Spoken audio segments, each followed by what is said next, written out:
اللهم صل على محمد وآله وعترته بعدد كل معلوم لك. اللهم صل على محمد وعلى آل محمد كما صليت على إبراهيم وعلى آل إبراهيم إنك حميد مجيد.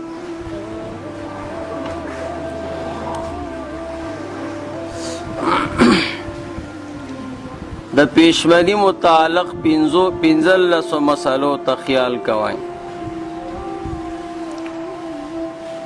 سبا د پاره څوک روژه نیسي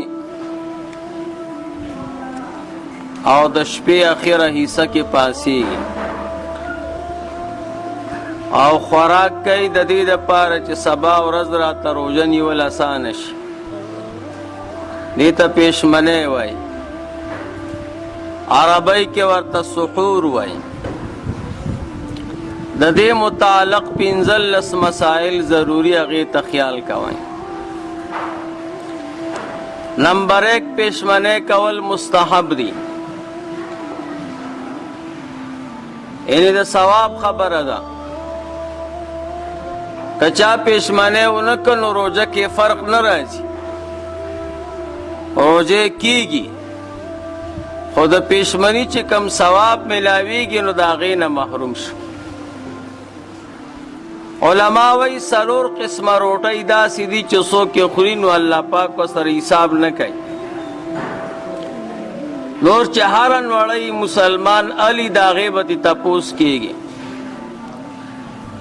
نمبر 1 پیشمنی چې څومره روټۍ وخوړه الله دې تپوس نه کوي. نمبر 2 روژه ماتي وخت کې چې څومره خوراک وکړه الله دې تپوس نه کوي. نمبر 3 چې ماشوم وړوکی نابالغ ځان سره کېنو او روټۍ خوري او څومره یې وخوړه الله دې تپوس نه کوي. نمبر 4 چې داسې مېلمه ځان سره کېنو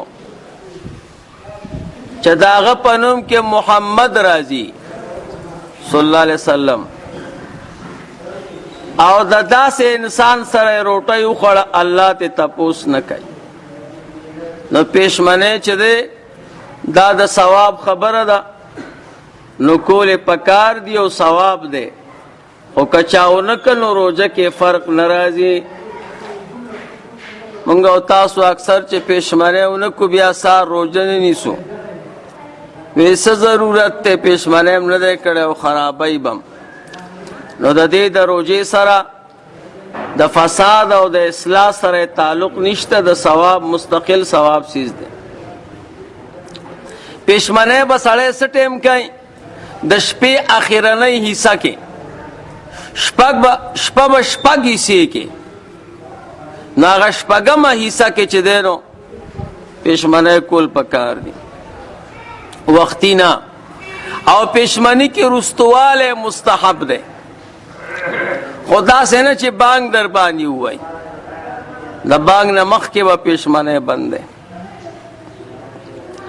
2 نمبر مسله پیشمنی کې دومره رستواله مکروه دی چې دومره رستو کې چې په هغې کې شک واقع شي په وخت کې هسې نه سبا نه یې ختلی نو دومره به نه رستو کې. اوس خو الحمدلله سهولتونه دي، ګړۍ راوتې دي او نقشې دي، مونږ او تاسو ته ټیم په ټیم باندې د داخلېدلو وخت او د وتلو وخت ټول ښایي.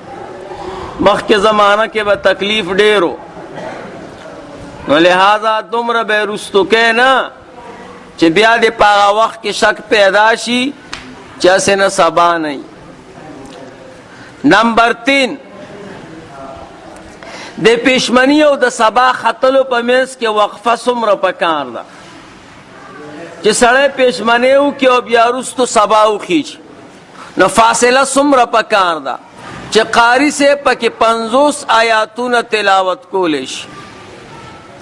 دومره وقفه د پیشمنی او د سبا ختلو په منځ کې پکار ده چې 50 آیاتونه سړی ویلی شي. نمبر 4 د خلکو د پاسولو د پاره سپیکر باندې ګوګوان یا مخکې به خلکو یو سړی ساتلی و هغه په دې کوڅو کې ګرځېدو که تاسو ته یاد ډول به و تمبل به و نو داسې سړی مقرر کول دا جایز دی که نه؟ نو او دا جایز دی، دې کې څه کراهیت نشته. 5 نمبر مسله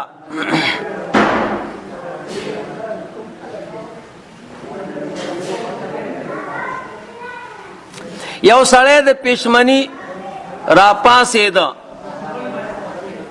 خو روټۍ زړه ته نه کېږي لکه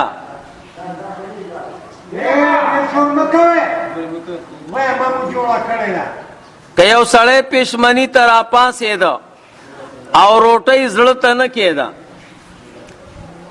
نو پکار دا دی چې 2 کجوري یا 3 کجوري کم از کم وخوري، چې 2 کجوري یا 3 کجوري وخوري هم د پښمنی ثواب ورته ملاوي. 6 نمبر یو سړی پښمنۍ کوي نو د اذان انتظار به کوي که نه؟ نه، اذان پکې شرط نه دی، وخت پکې شرط دی.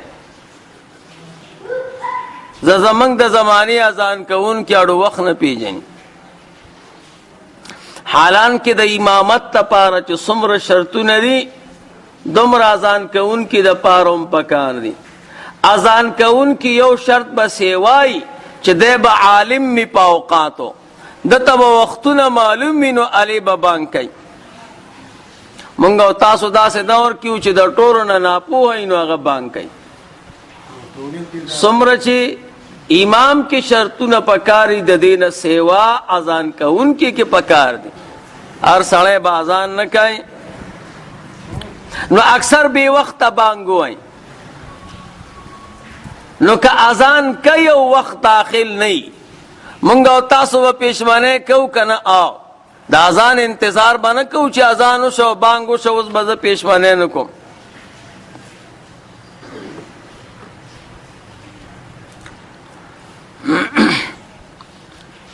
بلکې کله کله دا بانګ چې د وخت نه پیلی یا بعض خلک د بانګ انتظار کوي چې زه تر بانګه پورې به زه خوراک کوم، دام غلطه ده.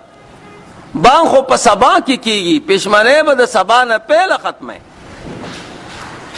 لا بل کال یو ځای کې میلمه ومه د روژې ختم ته تللی وم نو هلته م شپه راغله نو د شپې پښمني ته چې راپاڅېدو نو خوراک مو کو ما وی لکه 15 منټه پاتې دي ویلا ډېر ټیم دی نو بانګونه ویل او دی خوراک کومه ده الله بندګانو. بانګ په سبا کې خلکو یو ټیم هم داخل لې خوراک مکوي وی دا ټول ورځ پرته ده وی موږ به کارم کوو نو چې د اخره کې خوراک ونه کړو نو بیا ګرانه شي. نو بانګونه ختم شو، اخره کې یو سړي بانګ شروع کړو بیا په اوبو ورغی بیا لکه آخري بانګ دی چې اوبه وڅښو نو داسې بیا روژه کېږي نه. نو احتیاط کوئ، وخت به پیژنئ. بانګ پکې شرط نه دی که چا بانګ د ټیم نه مخکې وکړه نو هم ته خوراک کولی شي، او که بانګ یې وکړه او ټیم داخل نو بیا به خوراک نه کوې. بانګ خو د سبا په ټیم کې کېږي، پښمنۍ به مخکې بندی. ما تاسو ته 50 آیاتونه مقدار فاصله به ساتي. 1 نمبر مسله یو سړی پښمنۍ نه کړي نو روژه روا ده که نه؟ نو آو بغیر پښمنۍ روژه روا ده، څه خبره نشته. 8 نمبر مسله یو سړی پښمنۍ وکړه نو ښه خبره دا ده چې خوله کې اوبه واچوي او خوله کنګال کړي او صفا یې کړي.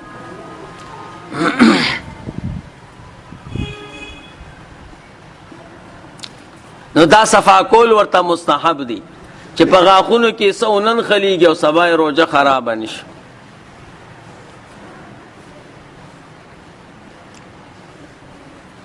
نهم نمبر مسله که یو سړی پښمنۍ کو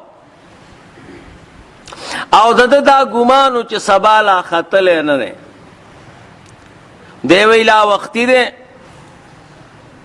او خوراک یو که چې معلومات یو که هغه ټیم باندې سبا ختلی نو اوس به څه کېږي دی به په دغه ورځ خوراک نه کوي او د دې روجې قضا به راوړي او کفاره پې نشته.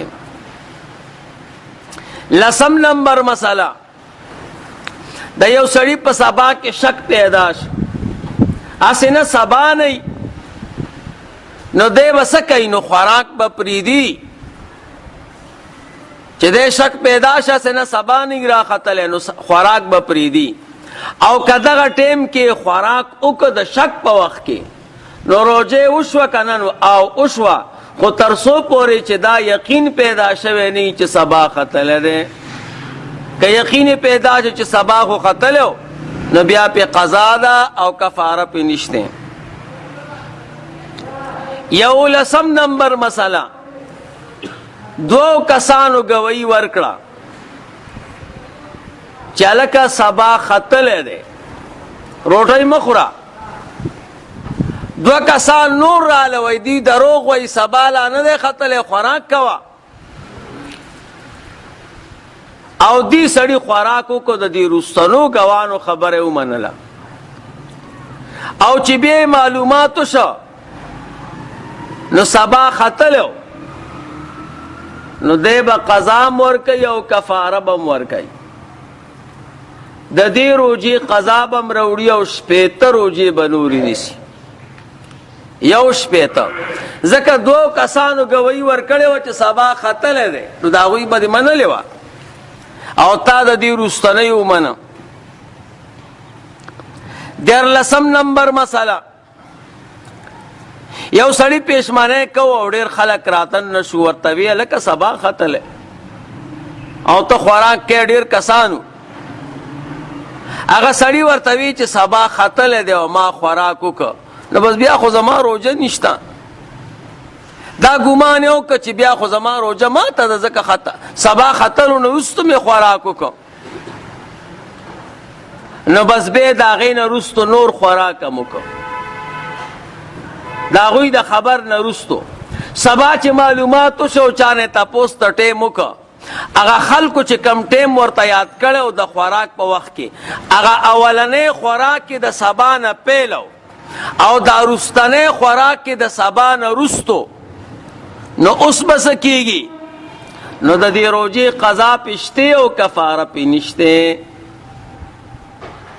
یو سړی روجه ماتی کوي او خلکو ورته وي هلکه سبا ختلی دی وی چې سبا ختلی دی او ما خوراک وکړو نو روجه مې ماته ده نو ورپسې نور خوراک یې وکړو سبا چې پته ولګېدل هغه مخکینی خوراک کې د سبا نه پیلو او دا دویم خوراک کې د سبا نه وروستو نو د دې روجې قضا به راوړي او کفاره نه.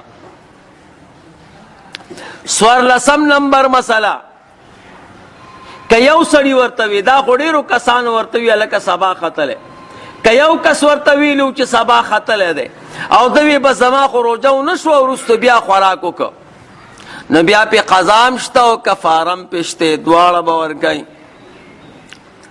پنځلسم نمبر مسله یو سړي چرګ ساتلی او د هغې نه وخت معلوموي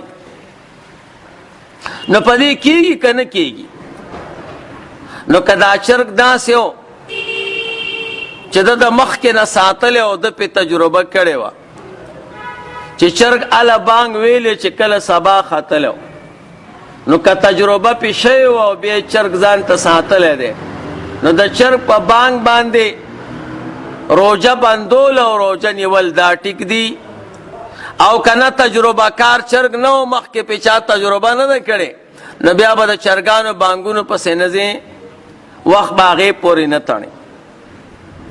بعضې چرګان چې یا په ټیم بانګ وایي رسول الله مبارک هم یو چرګ ساتلی او سپین نو هغه په سفر کې به حضور ته او صحابه سره به مو نو چې کله به سبا شه نو هغې به بانګ وي نو حضور علیه السلام او صحابه ته پته ولګي چې سبا شه نو بیا به یې مونځ کو نو بعضې چرګ تجربه کار یو په ټیم بانګ وایي او بعضې بې ټیمه وایي نو تجربه پکې ضروري ده نو د چرګ په آواز باندې سبا کېږي خو چې کم چرګ باندې تجربه شوي درود شریف وایي اللهم صل